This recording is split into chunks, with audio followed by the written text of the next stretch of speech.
What's up, guys? Welcome back. Another episode of the Average Money Podcast. Today's episode, we are going back in time a little bit and looking through the eyes of 18-year-old Brad and JJ. And I think we'll both pretty much say that we have no regrets per se, and everything that we did along the way kind of got us to where we are. But there's definitely going to be some hurdles there or choices that we've made since we've been, say, 18 years old that, knowing what we know now, we might have acted a little bit differently. I think this is going to be a great episode for anybody that is in that younger age bracket, as well as some people that are around our age that might be able to look back nostalgically and kind of agree and say, oh man, I remember that too. I probably would have done the same.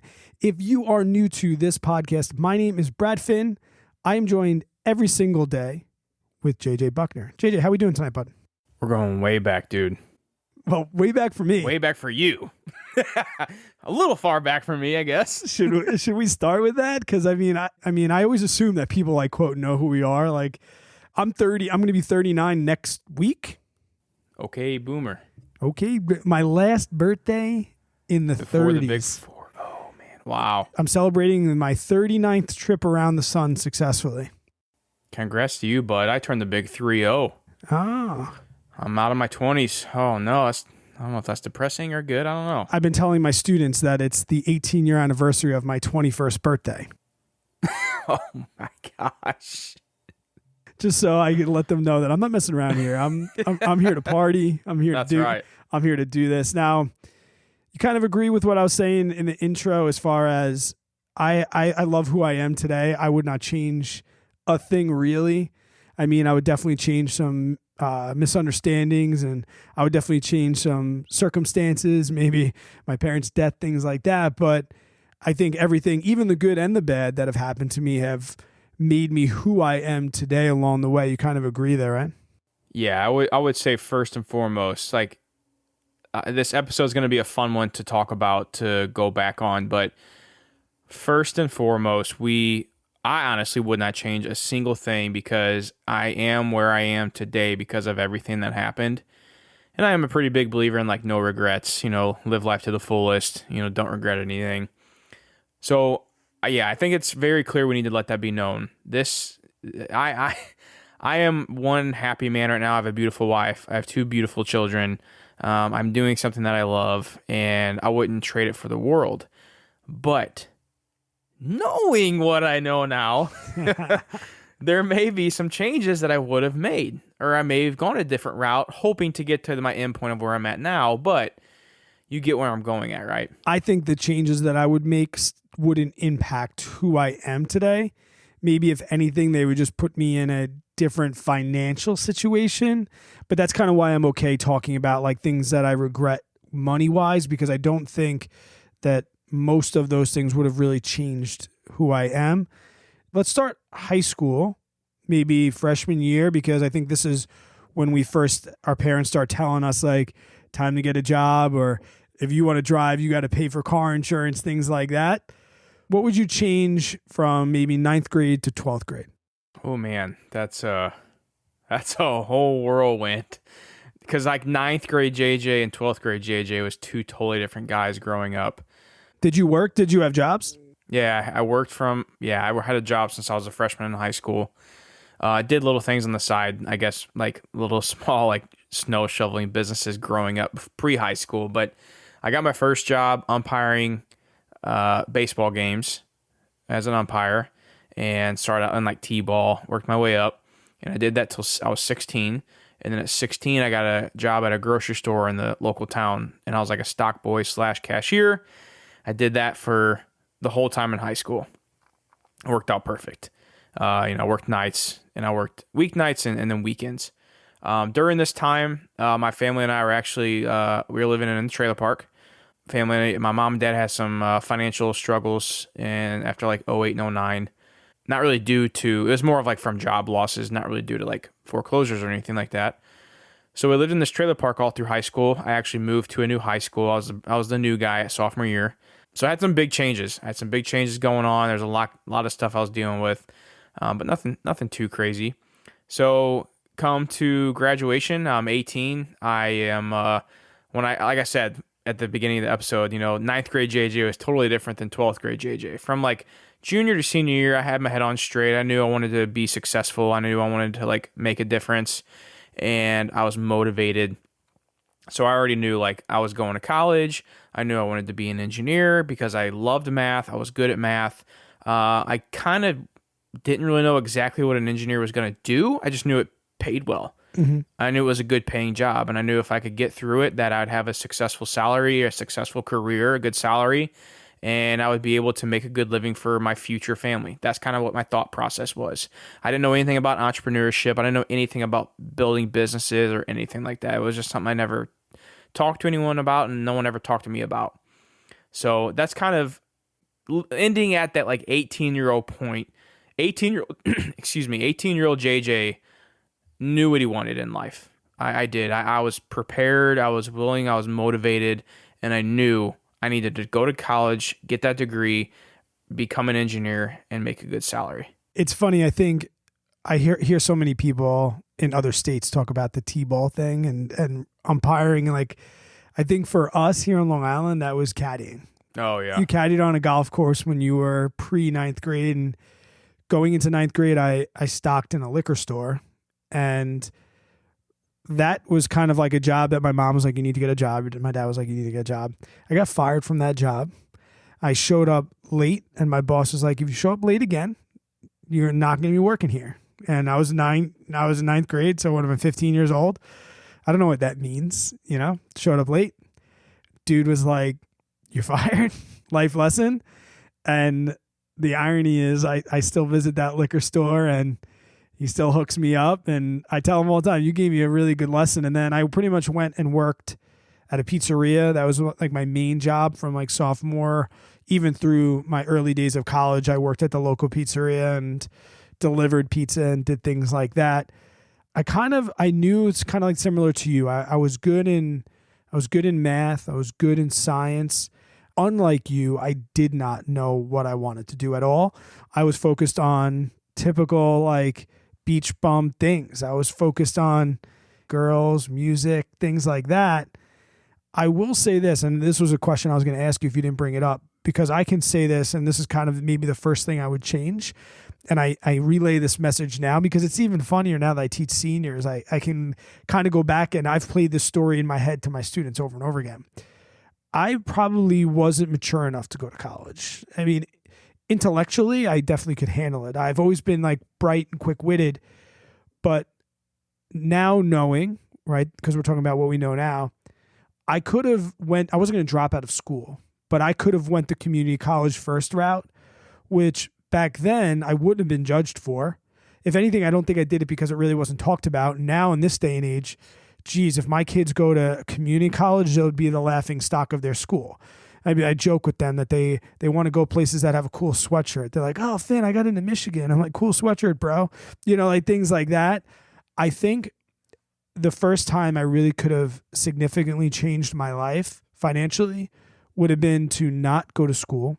My parents did not front me money. I was the first one, the oldest to go to school. And my parents, they thought that, you felt the FAFSA, you get a little bit of financial aid, and then you take loans for the rest. I did go to a state school, but even so, a state school at that time, I didn't really get much out of it. It didn't help me in the future. So I guess the message that I would say to an 18-year-old is if all your friends are going to school and you don't really know, and you're like maybe thinking trade, maybe thinking military, maybe thinking something along those lines, if I could go back, I would have realized that I didn't need to go to school, and I probably would have went to community college first. Did you know, like, I want to go to school? Like, are you glad that you went right out of high school into college? So I knew that I for sure was going to school, like junior year. And I knew that I was for sure going to a community college because... Oh, you went to community college? Yeah, I did. Oh, okay.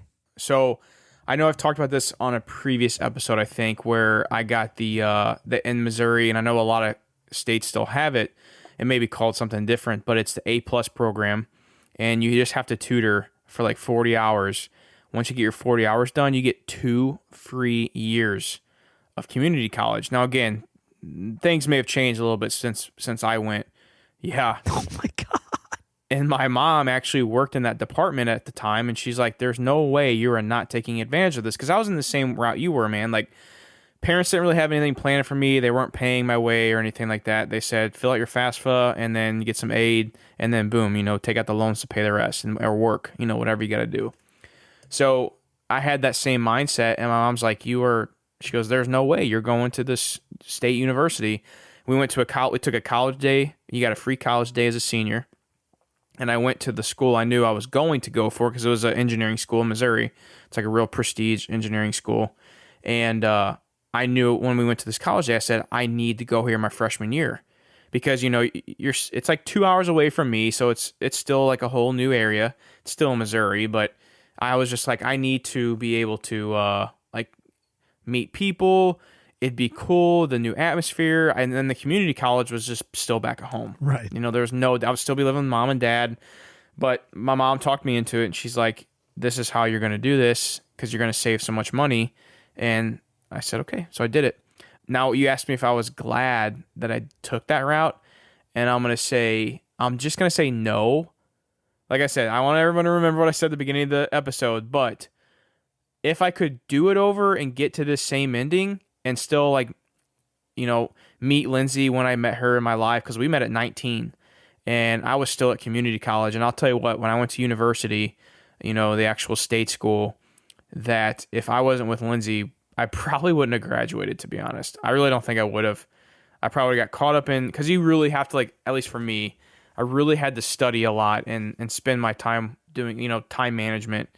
If I wouldn't have had her to kind of keep me in line, there ain't no way I would have graduated as a civil engineer. Did you get out in 4 standard years? It was like 4.5. I took a co-op. So I took a semester off to go intern. Nice. That A+ program sounds awesome. Did you work while you were there, or like you mentioned, you had to put in a lot of work? Was your work school, or did you have a job throughout college? I did. I had a job through the first 3 years. My last year, and it was different things. I had a job when I was at community college, and then when I went to Rolla, it was just like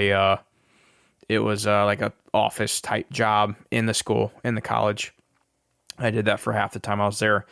So my senior year of college, no, I spent a lot of time trying to get as much done as I could. I ended up not working. I just took out more loans to live off of. That's basically all I did. I just lived off my student loans. So whatever I had left over after I paid my tuition and books, that's what I had to live off of for the next 6-7 months, which is actually pretty cool for me, because I really had to learn how to budget my money. I had to make a very small amount of money go a very long way.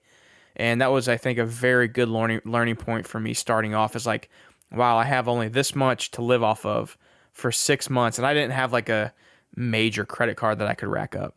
So that was something I think was a very good foundation in my first introduction to, the money world, being out on my own. It's crazy hearing you say that, because I am the complete opposite side of the spectrum when it comes to my student loans. One of my regrets, the next one I was going to bring up. So I worked through college. My school wasn't that far away, like 3 or 4 hours. And whenever I needed some money, I would just shoot home and deliver pizza Saturday night and make $150. And in the college world, that can last you a month. So I would shoot home and then maybe if I was lucky, I could get a Saturday delivery shift, and then I'd ask somebody if they wanted to bang in sick on Sunday, and I'd get a coverage. And I'd come home and make maybe $250 a week, a month. I'd come home once a month and do that. And that was kind of cool. And then, we did the party scene where we would make some money selling kegs and things like that, selling keg cups. But I'll tell you this, my next regret, and I did this throughout, it took me 6 years to graduate. I mean, Dominic passed away in there, so I took 2 years off. But the one thing that I really regret looking back on is using student loan money to live off of. And it's funny you said that taught you. All I saw was dollar signs. All I saw was YOLO, baby. I said, you mean to tell me I can get $5,000 right now and I don't have to think about paying it back? And I didn't know what a student loan was. Yeah. Or maybe, and then the other thing too, and this kind of goes about how things change. My parents, my whole life, were one day when we retire, we'll sell this house, we'll help you with all your loans. Well, unfortunately, they passed away. That plan didn't work. I never even thought. My student loans didn't smack me in the face till I was 30 years old. because that was when like my mom was gone. My dad was like, wait, what happened to you guys were going to help me pay off my student loans? Because that is not the case. I am so mad at myself. Probably by the time I got out, I probably used half of the amount that I borrowed just to live off of and go on spring breaks and things like that. Now, I will say this, during this time, a lot of people get new cars. I did drive like a beat up car. I drove like, there's a delivery car, like didn't even have back seats, like things like that. But yeah, if I go back to 18-year-old Brad, I'm going to go to community college first. And I'm going to use student loan money just for tuition and just for books. And if I want a YOLO, I'm going to work harder for it. As simple as that. Because that was almost like PMI when I like looked at it and I'm thinking to myself, man, every semester I took money out just because like I was getting it. So I'm not going to, you're 19 years old and someone's like, you need $5,000, but here's 10. You can give 5 back to us if you want. Fuck that. Like let's go. Especially when you're when you learn how to live off $250 a month. Yeah. Let's go. Yeah. You said it taught you how to be good at money. It taught me the opposite. It just taught me like, I'll get money, make that money. It's coming in. I'll spend it. So you said then you would, if you could go back, you would do community college. Absolutely. So would you still go to be a physics teacher? Yeah, because like I said, I didn't even know that I wanted to be a physics teacher until after I was doing engineering. Oh, okay. Yeah. So, I mean, if we can fast forward, because that's kind of the next thing. Yeah. I graduated from school with physics and engineering, and did the old like maybe I'll follow a girl to Arizona. This girl I liked, and she moved to Arizona, so I went there, and I was like, I'll go to ASU.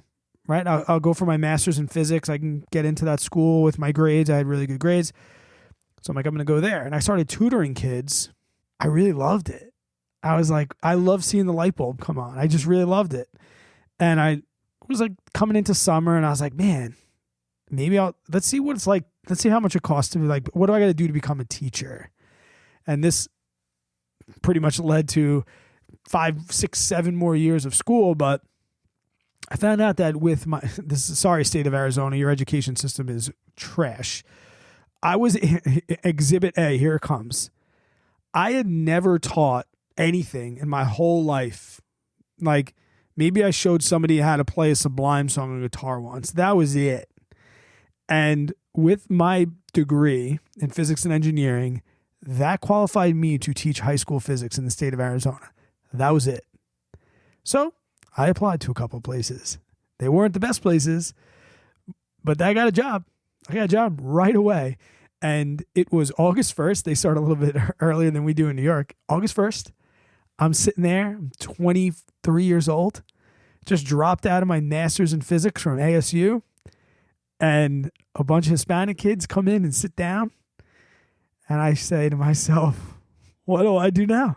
Like, I guess I'll take it. I'm thinking back to all the days that I had a sub, like what they do first. My cousin Vinny, where the lawyer comes in, he like puts the briefcase up on the desk. Yes. Or Joe Pesci puts the briefcase up on the desk. Literally the first 3 weeks I was a teacher, I just thought back to every sub that I've ever had. I took attendance. All right, let's learn these kids' names real quick. Let's talk about the subject, and ended up loving it. And that ended up becoming my career. But yeah, no, going to community college, back to your question, I still would have done it because I kind of fell into teaching just through, I don't know, going to school, work. Yeah. You know what I was thinking when you said that is I can't imagine like me, I guess take out like your schooling or whatnot you had, but like me walking into a classroom, I'm just picturing myself doing what you were doing, being like, well, I've never done this before, but let's roll with it. I couldn't imagine, man. There was people I was telling at home, like, I'm a teacher. They're like, what? They're like, how do I even do this? They're like, what do you mean? Like what do you mean you're like a teacher? I'm like, I'm Mr. Finn. I have an ID badge. I stand in front of a class of 25 to 30 kids, and I'm teaching them physics. Oh my gosh. And they're like, I would literally just go back to like, what was something cool my 6th grade teacher did? Oh, that's pretty cool. I like that. I guess I'll replicate that. Yeah, no, there was a couple weeks in where I was like, this is a sham. And then it kind of like, I kind of got lost in it. And when I wanted to come home, the reason thing that brought me back to New York was my mom getting terminally ill. When I'm like, all right, I'm going to go home, I'll just get a teaching job there. They were like, you need something called a certification to do that. You need to pass certain tests to do that in our state. You need to have a master's degree in education to teach in our state. And I was like, oh, so that's why they pay New York teachers $100,000 and they pay Arizona teachers $25,000. Yeah. Wow. I don't regret that. I mean, it was a great learning experience. Came back, worked in Queens, learned a different culture than I grew up in once again, but totally different than the culture in Arizona. But I will say that move back leads me into my next regret.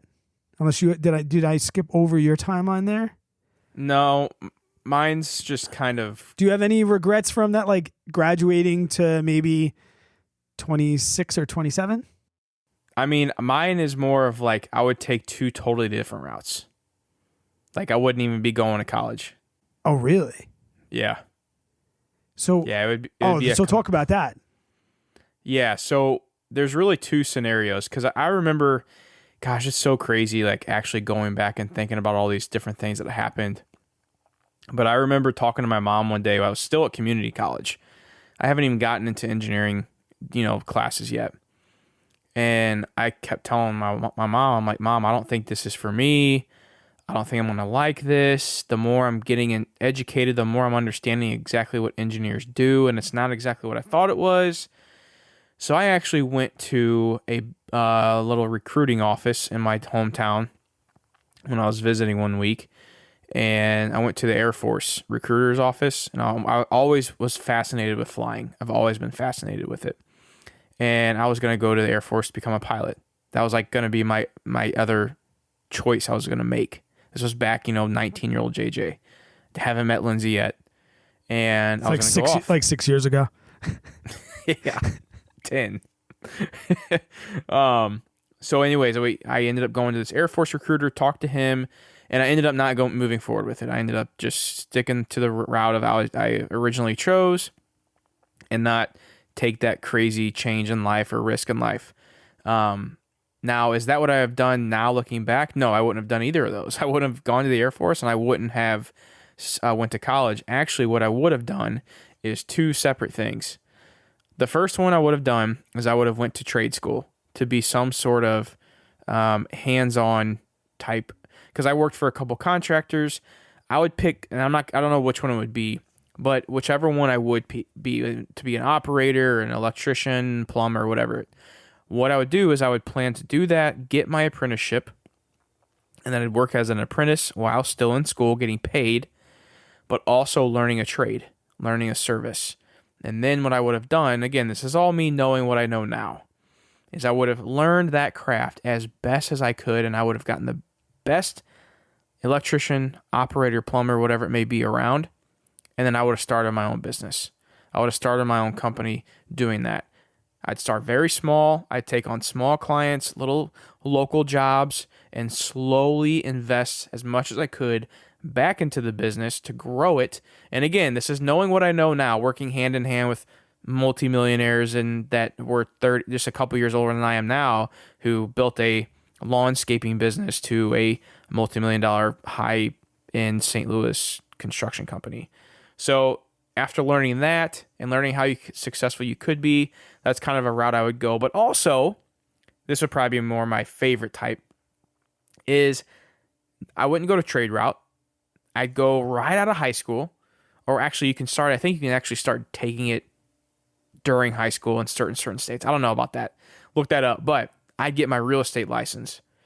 And I would get my real estate license ASAP, and I would go balls to the wall everywhere in the St. Louis market to try and earn clients, do whatever I needed to do to get my name out there, market myself like a madman.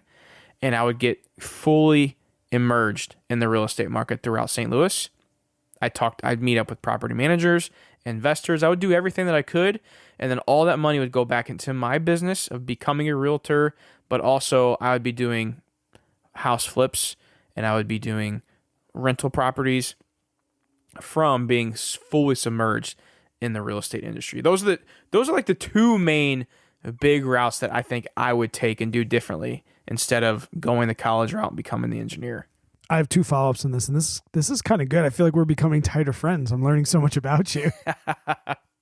Number one, totally agree with the trade thing. And depending on what age you are, you might have to ask an adult or somebody else, but it's really hard to find. It's not like you can just find a plumber, find an electrician. True. The trades have gone down so much. And I have friends that have these businesses that they can't find people to work. And the other stigmatism too is I think we're taught to believe that these blue collar trade workers can't make it financially, which I think is what steered me away from the trades to begin with. I wonder, what was the year that this would have happened? Would you have been affected by the 2008 housing crisis, if that was your route? So I would have been I'd be coming out the tail end of it. Okay. I actually would be getting in at the perfect timing. Okay. Because I graduated May of 2009. So it'd be right when all that stuff was kind of really starting to get ready to take off. Okay. Because the beginning of 2010, I think everything had a real big turnaround.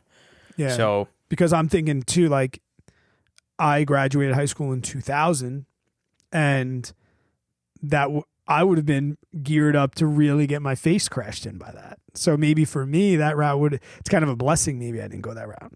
That's very true. That's a great point. Again, this is knowing what I know now, and to prepare for stuff like that, and to start investing ASAP. You know what I mean? You're getting to start investing right away. Yeah, man. Like I always know for sure. I knew this from the very beginning, is that I needed to be an entrepreneur. I wasn't the best employee. I didn't take criticism well. I didn't like people telling me when and where I needed to be, and if I went to the bathroom for too long, that I could get in trouble. Like, no, I'm going to take as long as a poop as I want to. You do too. Yeah, I do take long poops. But seriously, man, like, that's me time. You know, that's JJ time. Don't bug me. Don't text me on my phone like, hey, where are you at? Doesn't matter. Don't worry about it. But you go, I'm on their dollar. So I totally get that.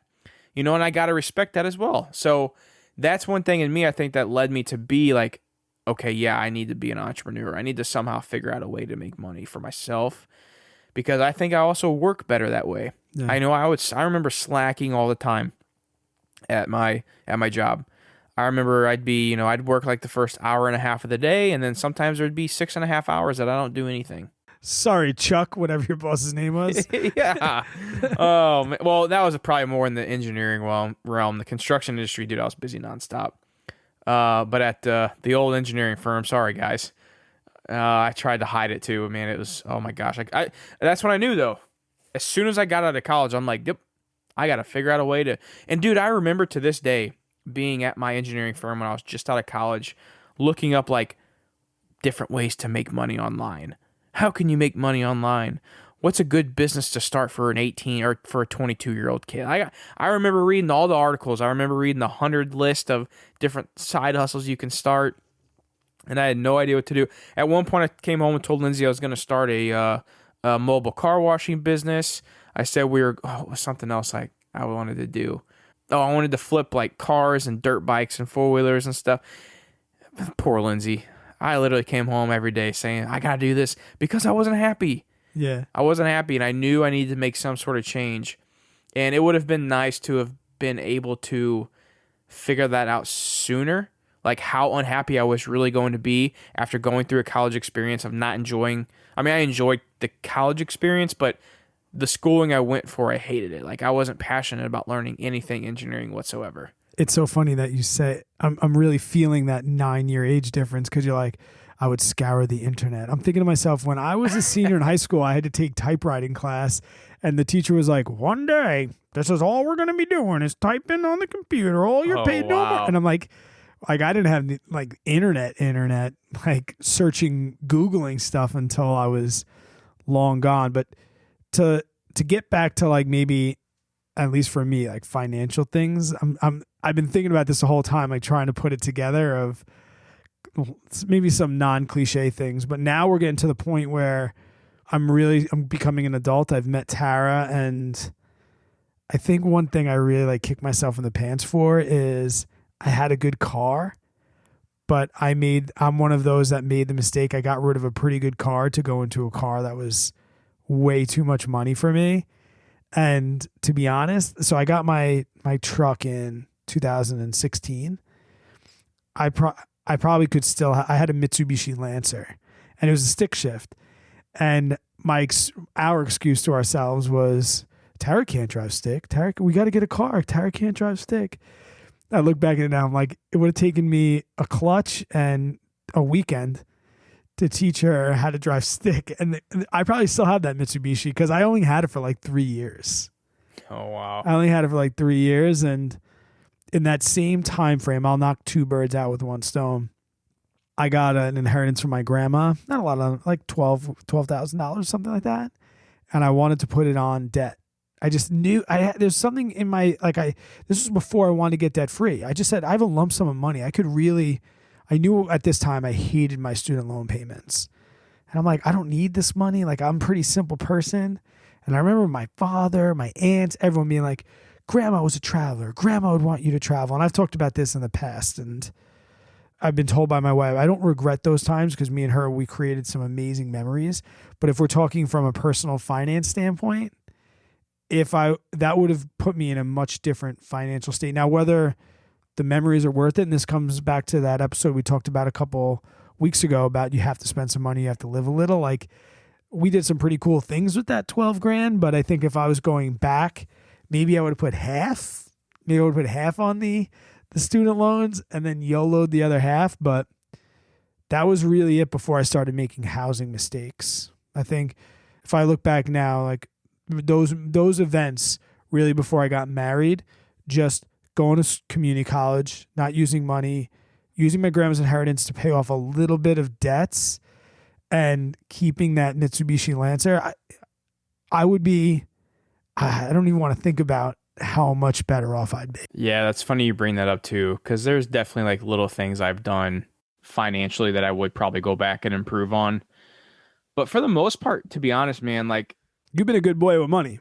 I have. Like, I've always been very frugal. I've always been pretty, like, put as much in savings away as possible.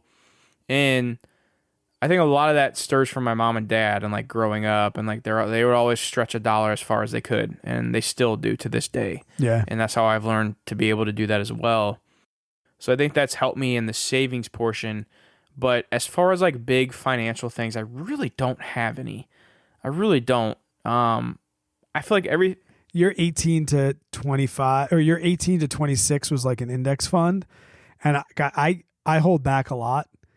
Mine was like GameStop and AMC. That's so true. Because and we've talked about this. I always had money. I always worked. So and also too, I do come from an upper middle class type of area. Like, yeah. we went on vacations. We spent our money. We were spenders, but we made money. And I've said this 100 times, my financial downfalls came with not thinking I would ever have to worry about money, so I never saved. It wasn't that I didn't have savings because I didn't make any money. I didn't have savings because I was like, this is never going to stop. The money's never going to stop raining on me. And when I hear you talk and I know you're like, no, I've been kind of saving my whole life. And I'm thinking back to my 21st birthday. I think I blew like 40 grand on my birthday in Vegas in one night. A bunch of us pooled a bunch of poker money together. We entered a poker tournament. We all put our winnings together. Some of us won and I'm like, that was a $40,000 weekend when I was 21 years old. And I'm like, but then again, I still can think about, and the Palms and the Moon club at the top where it opens up, and we told these girls that my roommate played for the Florida Panthers, and they totally bought it, and they ended up being big shots. And we got limousine rides all over Vegas. It was bad, and there was no like real internet. They couldn't really look them up. It would, oh gosh, but wow. I think back to JJ. It was like, chugging along, make my dollar, another chip. More chip. One more dollar. Oh, gonna start saving up. And I can't believe that. But this, here's another full disclosure. The reason that I'm 39 and the reason that you're 30 and you are doing better than me probably financially, and you are living your dreams, working on your own, doing all the things you're doing, is I set myself back 9 years by doing that. And it shows that just a couple years, a span of my 20 to 23 years old, set me back 9 years into the future. I will say I was very blessed to understand that at an early age, that like how valuable time was with money. I don't know if it's I stumbled upon a book I read or something, but somewhere along the line, I found out very early in my 20s that time is of the essence.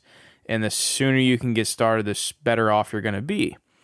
And it's so weird, man, just like as we're talking about this, to go back and think about how all this financial stuff stirred and where it came from. I just can't believe how far on the other side of the spectrum we were.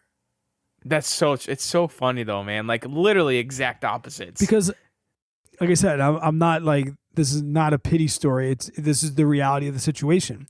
Dominic died when I was 21 years old. My brother died when he was 21 years old. So what was that? Well, I mean, besides like extreme sadness, that was the definition of YOLO. Me and my friends were, you only live once. Look, we could be Dominic. We could be gone tomorrow. We got to live for it, you know? And then my mom got sick and I was like, damn it, I may not live till I'm 50 years old. And then my dad, so the deaths in my life, they were the things that kept reinforcing, you only live once. You don't need to say it. Like, only the good die young. I'm not going to make it to 78. Can't go to money with that grave. Like, that's literally how I lived my 20s. And even into some of my 30s. I found out about Dave Ramsey when I was 35 years old. But do you regret that though? Like, because like, I'm sure you had a crap ton of good memories though, did you not? Yeah. I mean, it sounds like the Vegas thing was like a lifetime worth of memories in that one weekend. I don't want to say that like they could have made a TV show about me, but I'll tell you this. If YouTube was then what it is now, I would have millions and millions of subscribers on YouTube. But like I said, good and bad. No, like, do I regret it? No, definitely not. Do I regret maybe some of like the relationships I could have had that I burned or like things like that? No, it's the reason I'm working. Yeah. Like I just saw it. 3 years made me set me back 9 years. So 3 months could have set me back 3 years. Who knows? Yeah.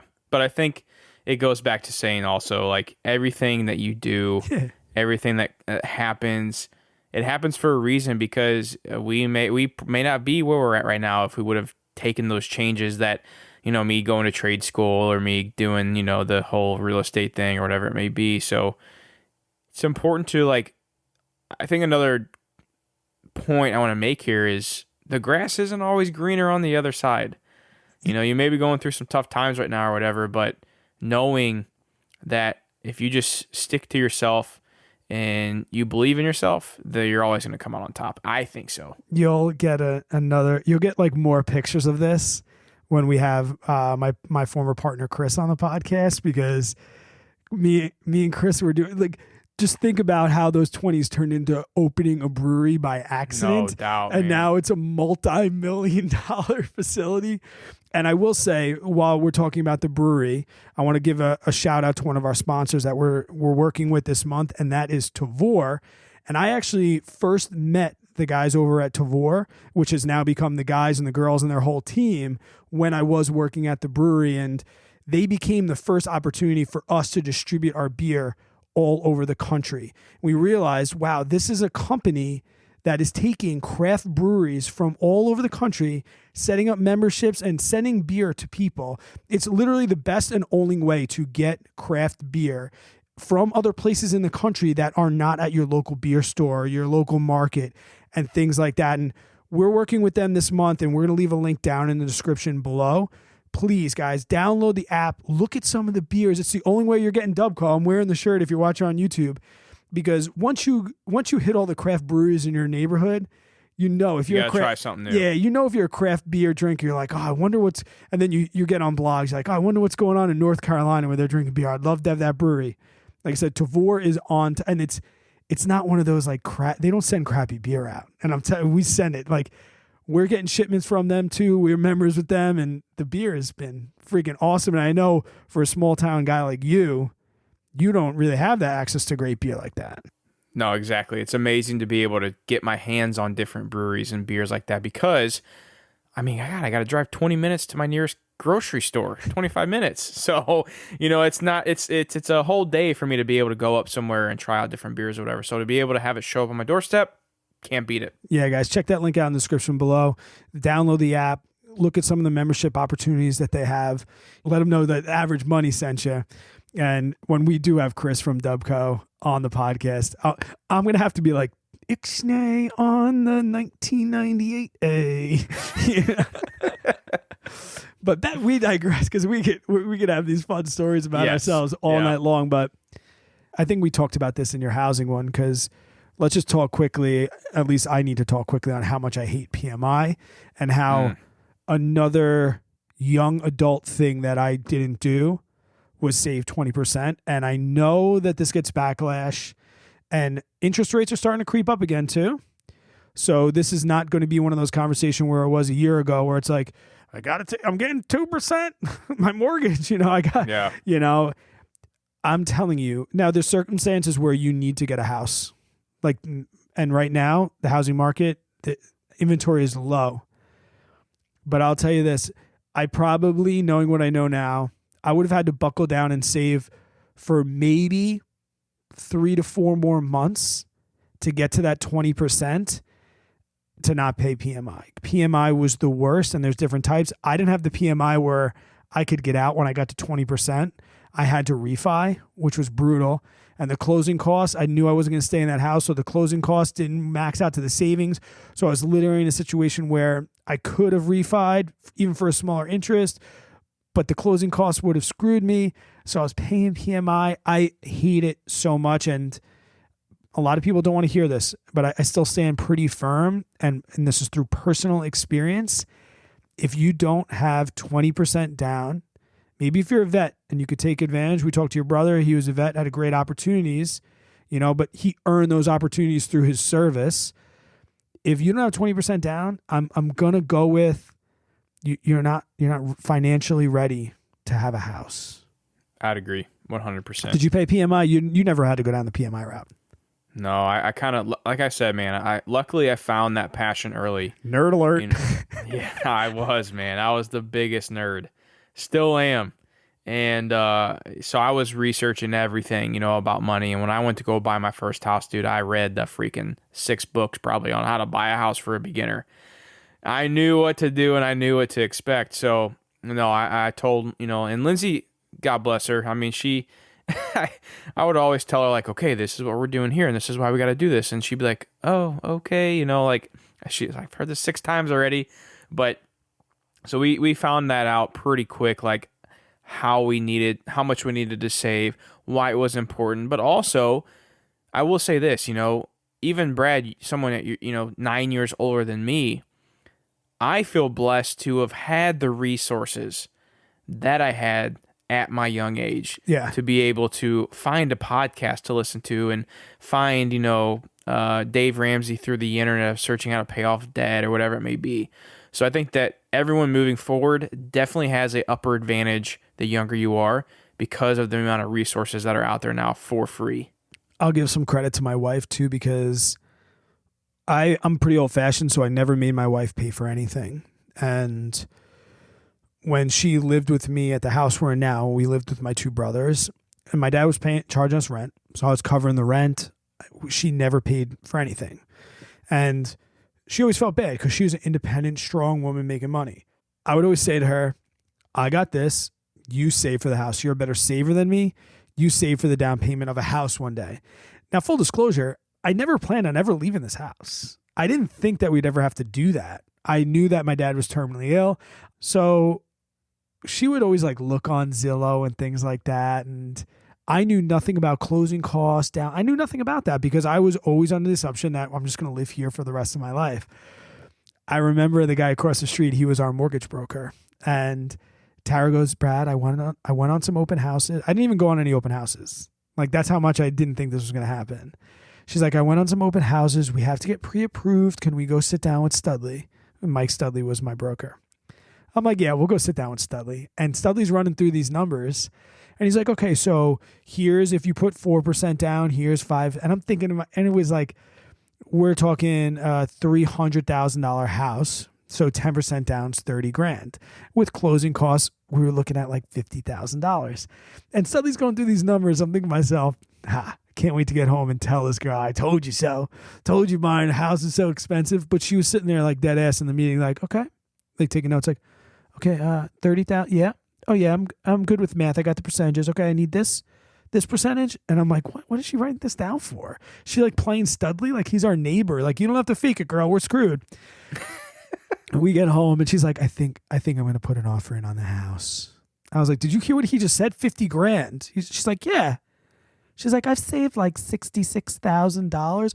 I was like, oh my gosh. Oh my God. I was like, wait, $66,000? We're rich. And she's like, yeah, you don't make me pay for anything. I put my entire paycheck in savings. And I'm like, oh my, and we never talked about money. And I wasn't dumbfounded because I didn't think she could do it. I just was dumbfounded because I didn't know anybody could do it. I didn't know people. Wow. And she had a goal and it was inspiring.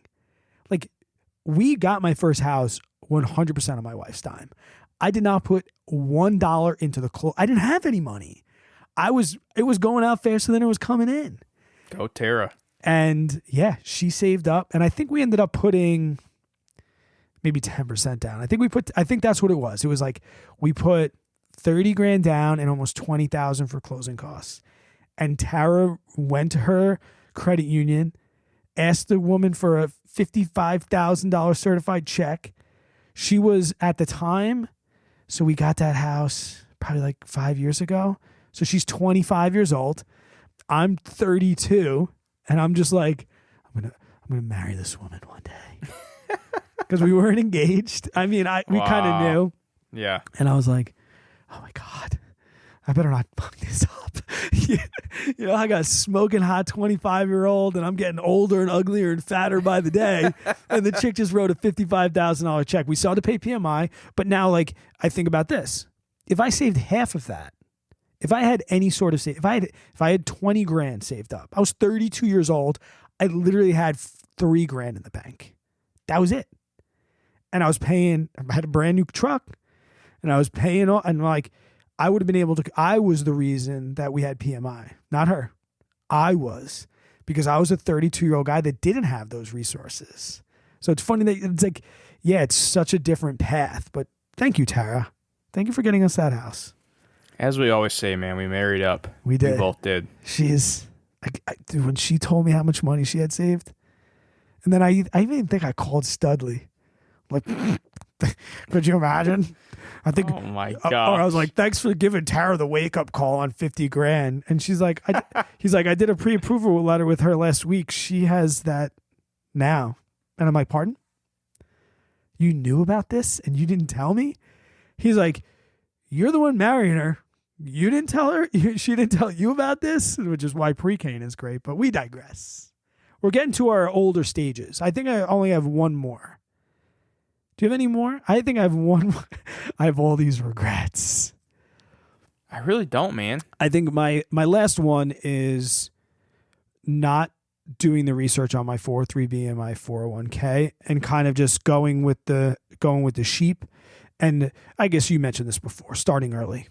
When I meet a new teacher and they're like, hey man, I'm like, hey, what's up? I'm Brad. Nice to meet you. Did you sign up for your 403b yet? You know, and yeah, you got to tell them.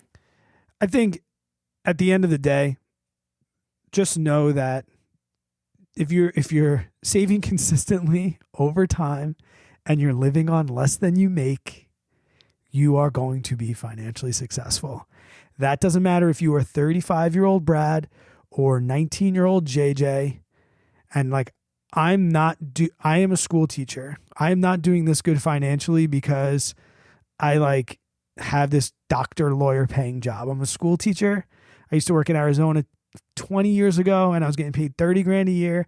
And I know there's teachers in the state in this country right now that are still getting that.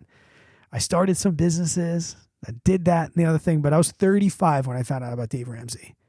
And full disclosure, I'll probably hit $1 million of net worth by the time I'm 40. So 5 years to go from $189,000 debt to $1 million net worth on, like I said, regular guy, average guy. So if you're 38, you can be a millionaire by the time you're 43. But if you're 18, now granted we had quote adult paying jobs, but if you're 18, you're going to be a million. We say that kid's going to be a millionaire by the time he's 30 years old. Absolutely. Yeah, I think that's super important to know, man. It's also super important to realize, like, you're never too old to make a change. Never too old. You could be 50, you could be 70 and make some sort of change. You could, what is it like? It's, I always see this like meme out there where it says it's never too late to start. And then it shows like Colonel Sanders, like starting Kentucky Fried Chicken. It shows Walt Disney, how old he was when he got successful, like all these famous entrepreneurs.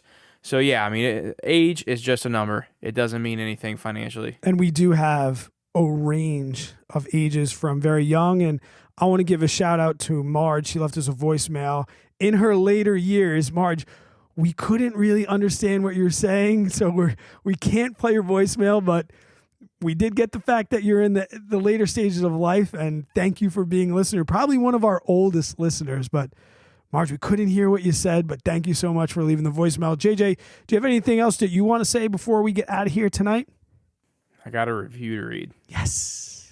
We've been getting them, and thank you guys so much. They've been coming in almost on the daily. Yeah, I mean, it really does help out too, though, guys. Like, that's one way that Apple Podcast kind of promotes our podcast is by how many reviews you have and whatever it may be. So I always like to give some shout outs to the ones that actually, take the time to write something down. So this review comes from a Beatles fan, and it says, fantastic content from two variable, likable guys. Thank you. It says, listen to 6 episodes today. Great content. I've been through all the Dave Ramsey stuff, and this podcast is by far the most informative. Tackling current topics is fantastic. I love them. I love reading those every single time, man. JJ, one day we're gonna have a live show one day, aren't we? I hope, man. That'd be awesome. Let me ask you about this. What is his podcast called? Who? Dave Ramsey. I think it's the Dave Ramsey podcast or something. That's what I thought too. It's now the Ramsey Show. Did he had Dave in there? He did. I think he did. It's now like that's back whenever I was listening to him. It's now the Ramsey Show. Oh, I did not know that. I don't know if I like it. Yeah, I like the old one. We're gonna have a show one day. I think so. We'd have to live kind of close, and I love your house and your town, but I can't live in the country like that. There ain't no way I'm moving my ass up to New York. You wouldn't make it a day up here. No way. All right, but yeah, no. I want to have a live show. We love, yeah. Thank you so much for the kind words, a Beatles fan. And go ahead. One more chip. Just gonna say, what a fun episode. There's been times, guys, where we've not released episodes because we just got to the end and we're like, did we say anything? And we always wanted to start this podcast just like on a phone call. I think this was one of those where this is like if you came to visit me, we're learning stuff about each other. Yep. We still have a long journey of our friendship to go. And very long. When I came to visit you, I learned that you rented before you owned that house. And maybe you guys are learning with us. Sorry if you didn't see any great value. There was value. There was some nuggets in there. Yeah, I think so too. But this was, there was no pressure in this one. It's easy to talk about yourself. I don't know anybody better. That's right. Guys, thank you so much. Please, once again, we have a couple sponsors this month. They are helping us get this to you guys. If you can just click the links down below, check out what they have to offer. Maybe some of them are for you. And until we catch you guys on the next one, cheers.